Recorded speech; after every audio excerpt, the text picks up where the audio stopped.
terkait dengan adanya penerbitan hak guna bangunan, yaitu di atas 537,5 hektar ya, dan juga telah dilakukan pengkaplingan ya terhadap luasan tersebut. Ada yang sekitar 34.600 meter persegi, dan ada yang paling luas itu 60.387 meter persegi. Nah, dari informasi yang kita dapatkan ya, ada 263 bidang tanah yang sudah memiliki sertifikat HGB ya, SHGB, dan 17 bidang yang sudah memiliki sertifikat hak milik ya, ini atas nama perusahaan dan juga perorangan gitu ya.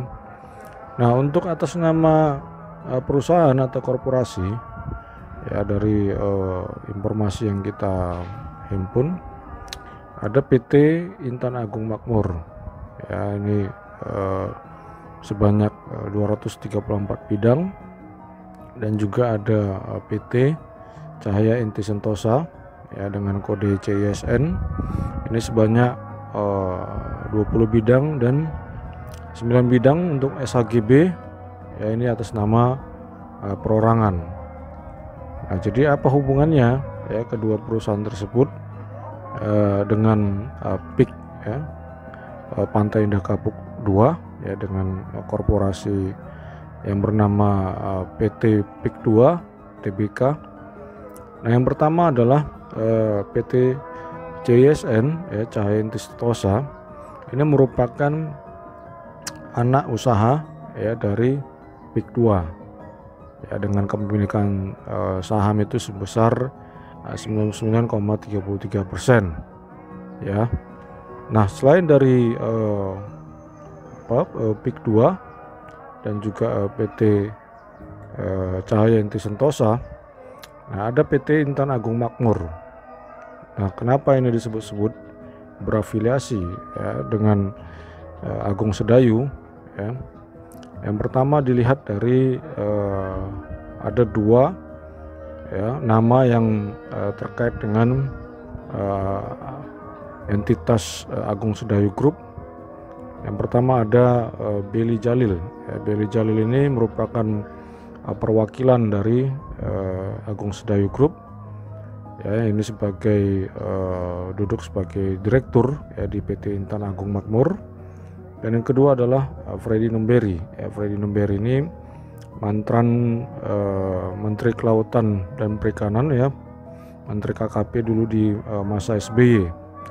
Nah, Freddy Numberi ini merupakan salah satu direktur di Agung Sedayu, dan dia duduk sebagai komisaris ya di PT Intan Agung Makmur ya. Jadi itu hubungannya.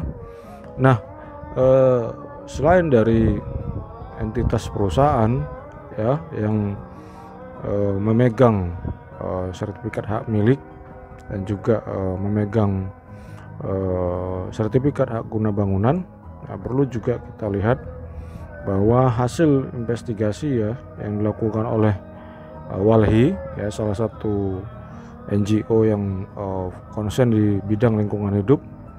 Nah, terdapat 3 bidang sertifikat hak milik ini yang terbit ya di atas laut dengan luas kurang lebih 9 hektar. Nah, ini mencakup desa Karangserang ini di Kecamatan Sukadiri ya, dan juga HGB ya, yang juga yang telah punya nomor persil atau sekarang disebut dengan nomor identifikasi bidang ya. Jadi ini sebanyak 260 bidang. Nah, di 260 bidang ini terdapat di 3 desa ya. 1 desa itu di Kecamatan Teluk Naga dan 2 desa di Kecamatan Pakuhaji ya. Nah, demikian juga ya menurut hasil investigasi dari Walhi bahwa proyek reklamasi ini ya di pesisir utara Jawa ini total luasnya mencapai 9.000 hektar. Ya, ini bisa dilihat dari berdasarkan peta persil yang terbagi menjadi 7 zonasi, ya, itu mencakup 3 bagian, yaitu ada kawasan perumahan, ya, begitu juga kawasan industri dan juga pelabuhan. Nah, reklamasi ini nantinya akan mengarah, ya, ke bagian barat pesisir Tangerang sampai ke wilayah Serang, Banten. Ya, jadi itu dia hasil investigasi dari Walhi. Nah, selanjutnya dari informasi tim advokasi, ya, ada namanya tim advokasi melawan oligarki rakus, ya, perampas tanah rakyat atau disingkat dengan TAMOR PTR. Nah, tim advokasi ini menyebutkan bahwa telah terjadi transaksi jual beli laut, ya, dari individu ke individu, ya, dengan bukti alasan, ya, berupa girik, ya. Jadi girik ini ya, istilah, ya, yang digunakan di masa Hindia Belanda dulu, ya, yang bisa kita lihat bagaimana konsep, ya, penggunaan girik ini. Nah, girik-girik tersebut ini kemudian diproses menjadi sertifikat guna bangunan, ya, di BPN. Nah, dengan status, ya, SHGB inilah, maka diduga kuat, ya, PIK 2 itu melakukan tujuan untuk pengembangan kawasan industri properti, ya. Jadi itu rangkaiannya. Nah, pembuatan girik ini juga, ya, menurut tim advokasi TAMOR PTR ini juga melibatkan aparat-aparat desa, ya, sehingga itu menjadi legalitas, ya, di dalam pengurusan ataupun pendaftaran sertifikat hak guna bangunan, ya, di BPN. Nah, selain itu juga, ya, menurut TAMOR PTR itu terdapat juga, ya, girik-girik yang sudah usang yang berada di lokasi lain, tapi dibuat seolah-olah lokasinya di laut, begitu, ya. Dan juga girik-girik tersebut dianggap aspal, ya, untuk tujuan transaksi, gitu, ya. Nah, bagaimana hubungan girik, ya, tanah girik dengan hubungannya dengan sertifikat ataupun proses sertifikasi menjadi hak guna bangunan. Nah, yang pertama kita lihat bahwa girik ataupun tanah girik ini merupakan surat kuasa atas lahan, ya, termasuk penguasaan tanah, ya, secara turun-temurun maupun secara adat, ya. Nah, surat girik, ya, ini juga dapat dijadikan sebagai ataupun biasa dijadikan sebagai bukti pembayaran pajak bumi dan bangunan, ya, atas bidang tanah yang diklaim, dan begitu juga bangunan yang ada di atasnya, begitu, ya. Nah, biasanya penguasaan tanah, ya, dengan bukti girik ini merupakan ataupun diperoleh, ya, dari warisan atau keluarga. Nah, meski dalam beberapa kasus, ya, ada juga itu diperoleh dari jual beli, ya, dari orang yang tertarik, ya, terhadap tanah girik. Nah, selanjutnya tanah girik ini merupakan jenis tanah yang belum memiliki sertifikasi, ya, secara otentik, dan itu belum terdaftar pada kantor BPN. Ya, jadi bisa kita lihat, ya, secara ketentuan di peraturan perundang-undangan, ya, di dalam pasal 24 ayat 1, ya, di peraturan pemerintah nomor 24 tahun 1997, begitu juga di dalam penjelasannya disebutkan bahwa pengaturan BIRI untuk keperluan pendaftaran hak atas tanah yang berasal dari konversi HA lama, Ya, ini dibuktikan dengan alat-alat bukti mengenai adanya hak tersebut. Nah, antara lain bukti-bukti tertulis, salah satunya berupa GIRIK. Ya, jadi ini pengakuan terhadap GIRIK ya melalui PP 24 tahun 97.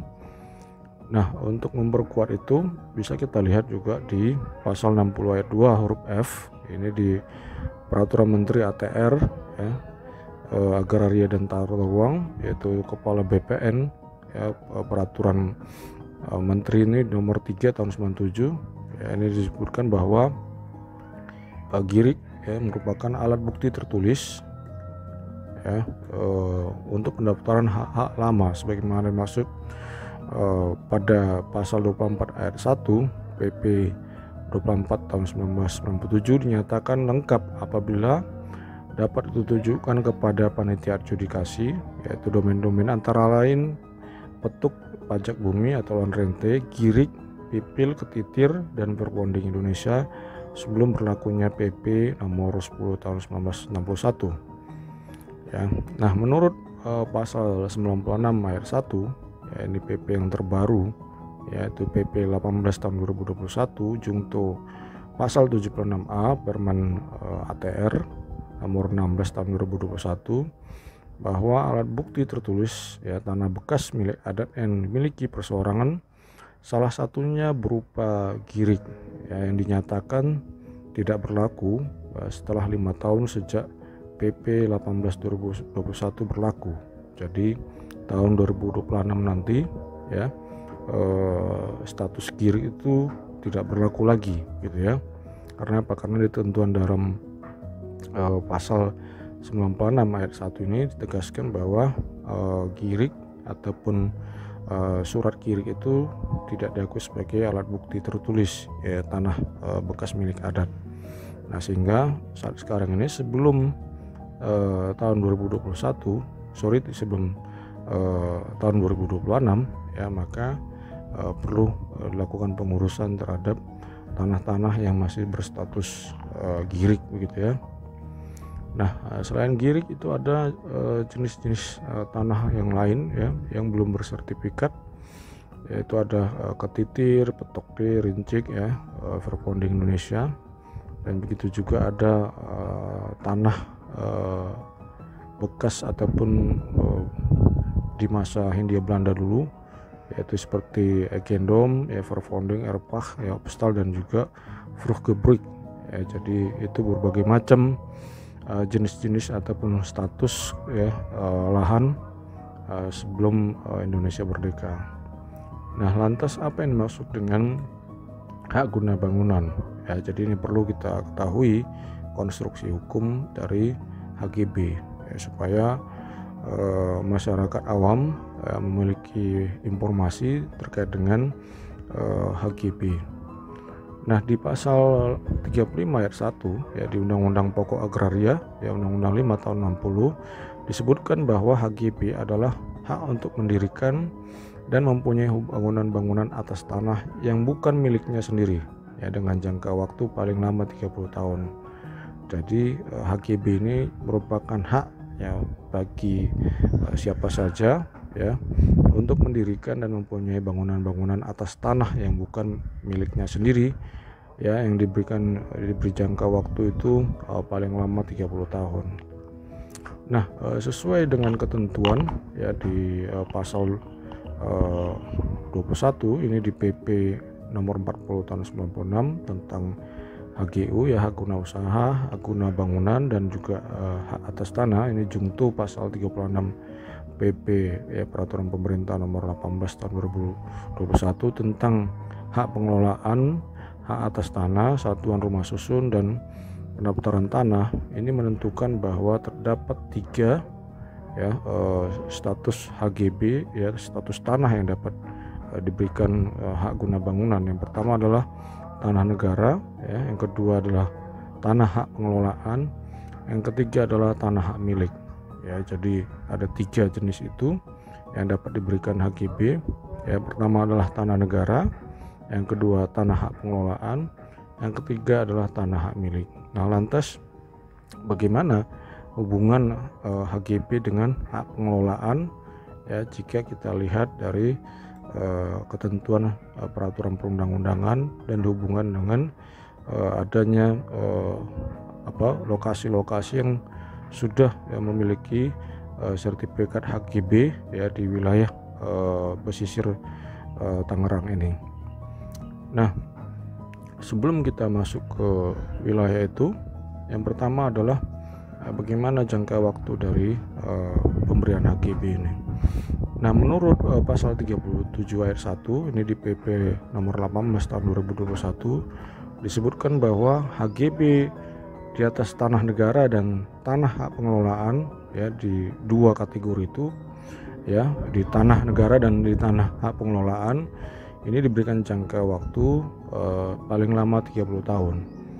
Nah, setelah itu dapat diperpanjang ya untuk jangka waktu 20 tahun dan dapat diperbarui paling lama 30 tahun. Jadi untuk dua kategori tanah negara dan tanah hak pengelolaan bisa diberikan atau diberikan masa waktunya adalah 30 tahun dan dapat diperpanjang 20 tahun dan diperbarui 30 tahun. Nah, untuk tanah hak milik ya, ini di ayat 2 disebutkan jangka waktu itu paling lama 30 tahun dan dapat diperbarui dengan akta pemberian HGB di atas tanah hak milik. Ya, jadi 3 kategori tanah yang dapat diberikan HGB itu ya dengan masa periodisasi ataupun jangka waktu ya yang ditentukan oleh PP nomor 18 tahun 2021. Nah, selanjutnya adalah kewenangan pemberian hak guna bangunan ya berdasarkan luas. Jadi karena ada sekitar 537,5 ya hektar ya yang telah mendapatkan hak guna bangunan ya dalam kasus ini ya, sehingga kita perlu melihat ya siapa yang berwenang untuk memberikan ataupun kewenangan siapa yang memberikan sertifikat HGB sesuai dengan luasannya. Nah, menurut pasal 4 ayat 3 ini di Permen Agraria, Peraturan Menteri Negara Agraria ya nomor 3 tahun 99 tentang pelimpahan kewenangan pemberian dan pembatalan keputusan pemberian hak atas tanah negara. Nah, di sini disebutkan bahwa di atas 150.000 meter persegi atau 150 hektar maka pemberian HGB atas tanah negara yang dilakukan oleh Kepala BPN Pusat atau Kementerian ATR. Ya, jadi di situ dia kewenangannya. Nah, pemberian hak guna bangunan ya ini di atas tanah negara atau tanah ya dengan hak pengelolaan, maka pendaftaran dilakukan untuk bertujuan agar lahirnya hak guna bangunan. Jadi harus ada mekanisme pendaftaran ya untuk mendapatkan status hak guna bangunan itu. Nah, hanya saja perlu kita lihat dalam case ini ya, dalam pagar laut pesisir Tangerang ini, bahwa menurut pasal 65 ayat 2 ini di PP ya, di Peraturan Pemerintah nomor 18 tahun 2021 yang menjelaskan bahwa pemberian hak atas tanah di wilayah perairan ini dimungkinkan setelah mendapatkan perizinan yang diterbitkan oleh Kementerian Kelautan dan Perikanan melalui melalui kesesuaian kegiatan pemanfaatan ruang laut atau disingkat KKPRL. Nah, artinya dari sisi hukum positif ya dapat diberikan hak atas hak guna bangunan ya ataupun hak atas tanah ya di wilayah perairan, namun sesuai dengan kewenangannya ya harus ada izin sebelumnya yang diterima dari Kementerian KKP, yaitu itu melalui kesesuaian kegiatan pemanfaatan ruangan laut atau KKPRL. Nah, hanya saja ya jika kita melihat persoalan pagar laut ini ya, apakah para perusahaan-perusahaan itu ataupun korporasi pemegang HGB ini apakah sudah memegang izin dari Kementerian KKP, ya, sehingga sebelum penerbitan HGB, ya, itu sudah secara legal standing mereka dapat melakukan pemagaran ataupun ya mengajukan penerbitan sertifikat hak guna bangunan. Ya, jadi langkah awalnya adalah mereka harus punya ataupun mengantongi izin dari Kementerian KKP. Ya, setelah dengan terbitnya izin itu, maka diajukanlah permohonan ataupun penerbitan sertifikat hak guna bangunan. Ya, jadi di situ posisinya. Nah, hanya saja jika kita merujuk pada putusan Mahkamah Konstitusi nomor 3 tahun 2010 ini terkait perkara uji material Undang-Undang nomor 27 tahun 2007 tentang pengelolaan wilayah pesisir dan pulau-pulau kecil. Ya, ini ada pembatalan, ya, terkait dengan pembatalan konsep hak penguasaan, ya, hak pengusahaan perairan pesisir atau biasa disingkat dengan HP3. Nah, ini melarang pemberian hak pengusahaan atau konsesi agraria di perairan pesisir, ya, bagi para pengusaha yang dapat menimbulkan pengkaflingan atau privatisasi, ya, sehingga tindakan tersebut dapat menimbulkan diskriminasi, ya, secara tidak langsung, indirect discrimination, ya, juga menghilangkan hak-hak tradisional yang bersifat turun-temurun, ya, bagi kehidupan nelayan tradisional. Begitu juga bagi masyarakat adat dan masyarakat lokal. Nah, artinya ketentuan pemberian hak atas tanah, ya, untuk wilayah perairan, ya, yang dimungkinkan oleh PP 18 2021 justru kontraproduktif ataupun bertentangan secara konstitusional menurut putusan MK nomor 3 tahun 2010 ini. Ya, jadi harusnya, ya, tidak ada lagi ketentuan yang memberikan ruang, ya, bagi siapapun itu dalam hal memperoleh perizinan, ya, dalam hal pengelolaan wilayah perairan, ya, khususnya hak atas tanah. Nah, dengan demikian jika kita melihat kasus, ya, penerbitan HGB, ya, dalam beberapa bidang, ya, di pesisir Kabupaten Tangerang ini, nah ini dapat dikatakan batal demi hukum. Ya, jadi harus jelas bahwa penerbitan sertifikat HGB itu tidak bertentangan dengan hukum, baik itu secara material maupun secara formil. Ya, jadi di situ yang perlu kita sampaikan, ya, kepada publik bahwa dari sisi historis dan juga dari sisi problem yuridis, ya, terkait dengan pagar laut, ya, di Kabupaten Tangerang ini. Terima kasih atas perhatiannya. Jangan lupa untuk subscribe, like, dan juga komen untuk pengembangan dari channel Nalar Hukum. Kita akan kembali dengan video-video lainnya yang akan membahas topik di seputar masalah hukum di tanah air. Terima kasih, selamat sore.